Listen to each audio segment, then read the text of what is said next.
The jig is up. The party's done. The days of these are over. The days of these are over. And I was like, Chelsea now need to brace themselves for something quite scary happening, because something quite scary is going to happen, because it was, oh, you've just lost one of the greatest owners ever. As I said to the stats, when you just look at like the profile of owner, Bram was perfection.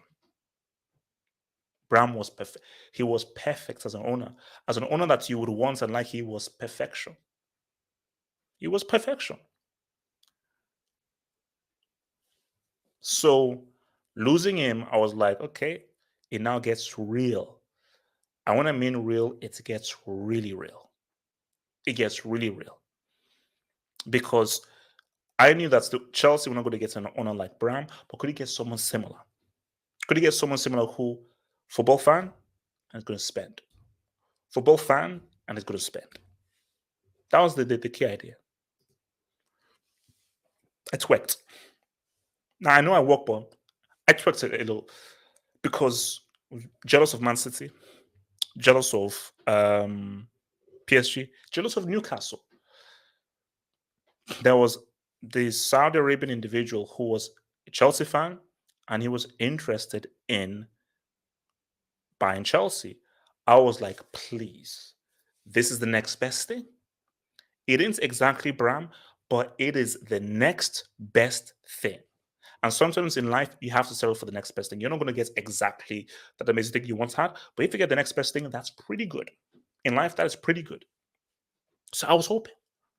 I was hoping that, man, please give me a Saudi Arabian who I know will spend, has money, and these guys understand football, love football, and they will invest. That's what I hoped for. That's what I hoped for. That's what I hoped for.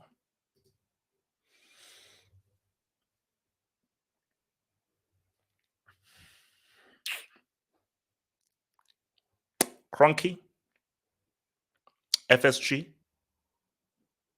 these names.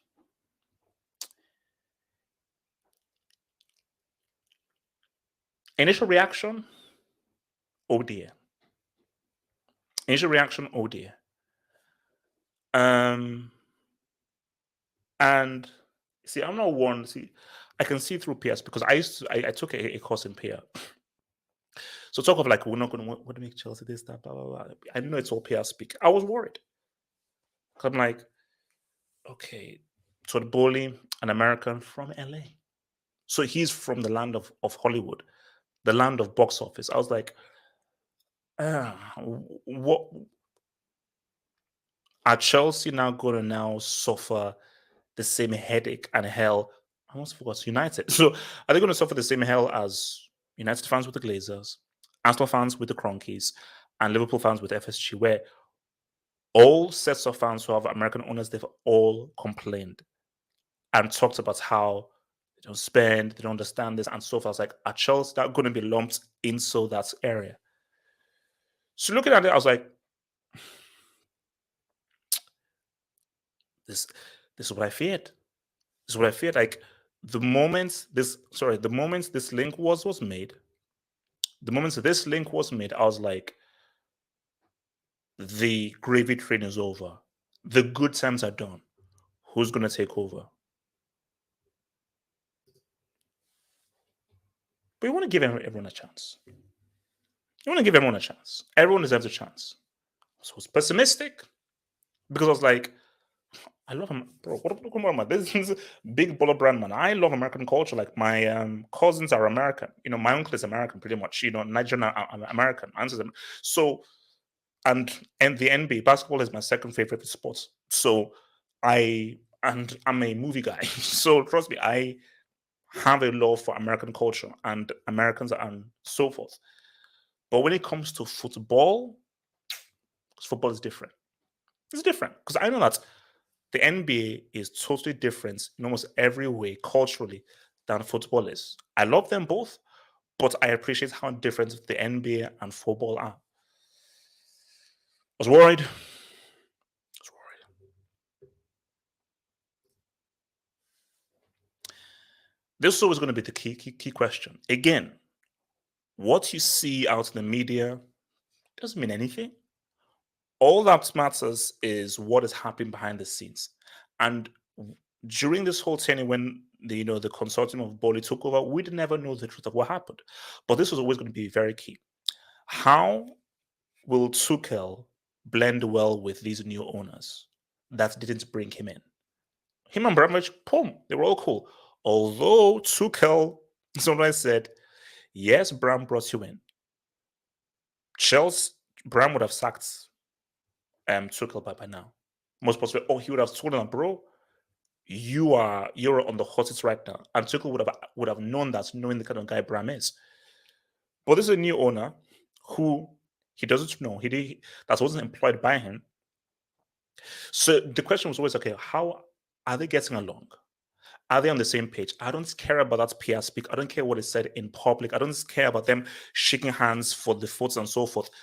Behind the photos, turn off the cameras, turn off the social media and so forth. In the privacy, behind the scenes, do they get along? Will they get along? Do they share the same view? Because if they don't, the clock's ticking. If they don't, the clock is ticking. The clock is ticking. Just click on the stack.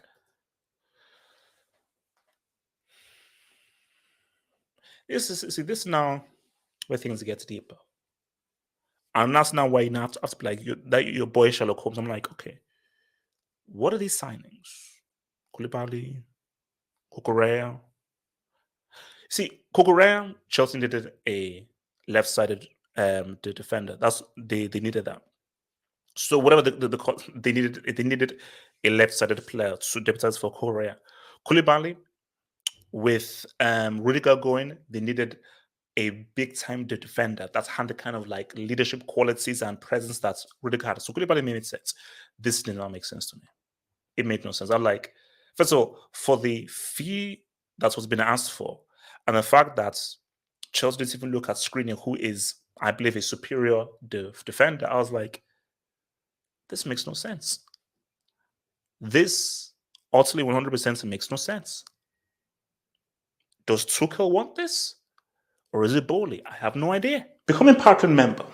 Get access to exclusive videos and also get access to the podcast of the Saturday and the Sunday hangouts. Head over to patreon.com/halfup to gain all these goodies while also supporting your boy HH.